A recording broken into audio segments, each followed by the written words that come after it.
If you've ever looked inside a wind-up watch or a car's transmission, you've seen a system of gears. A gear is a wheel with teeth that meshes with the teeth of another gear to transmit power on a continuous basis. Combining gears of different diameters affects rotation speed and force.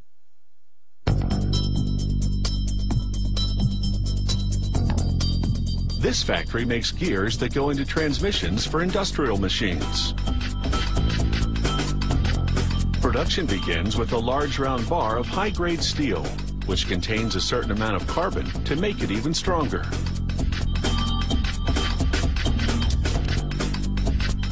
An automated bandsaw slices off a piece that's the right thickness for the size of gear they're making. This piece is called a gear blank. They mount the blank on a computer-controlled lathe. As it spins, a turret carrying a series of carbide tools moves in. One tool after another takes its turn machining the blank to a specific shape.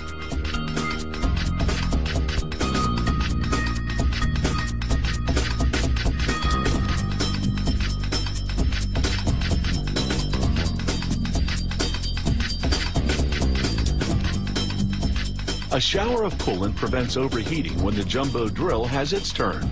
It bores a hole right through the middle of the blank. The last tool carves a groove on the front of the blank. This final bit of metal removal lessens the gear's weight. Now the blank goes into a computer-controlled mill.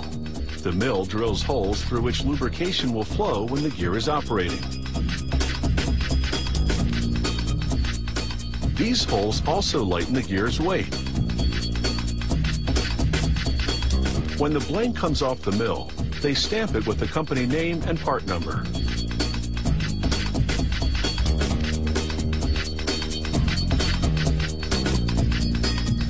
Now for the gear's teeth. A machine called a gear shaper carves out the inner teeth, the ones lining the center hole, with its titanium-coated cutter. The machine's other components keep the cutter's movement correctly timed. The number of teeth and tooth size vary from gear to gear, so for each model, the factory has to fit the gear shaper with a specific cutter. Now for the outside gear teeth. The computer-controlled machine that cuts them is called a gear hopper. The gear turns against it as it cuts.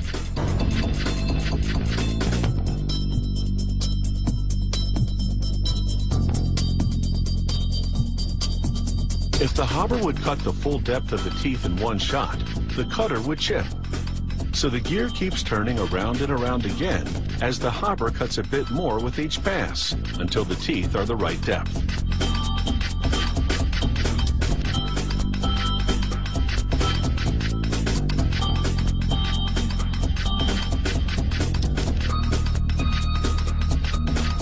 Then the gear undergoes a computerized inspection.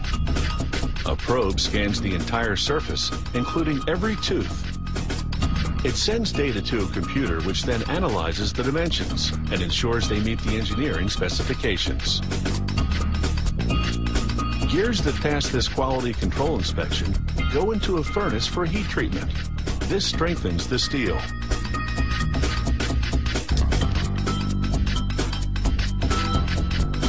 When the furnace reaches a certain temperature, they inject carbon inside. The gears absorb it, and the steel strengthens even further. A soaking in oil afterward hardens the metal. Heat treatment, however, distorts steel somewhat, so each gear now goes to a computer-controlled grinder. It restores them to very precise specifications for bearings to fit properly.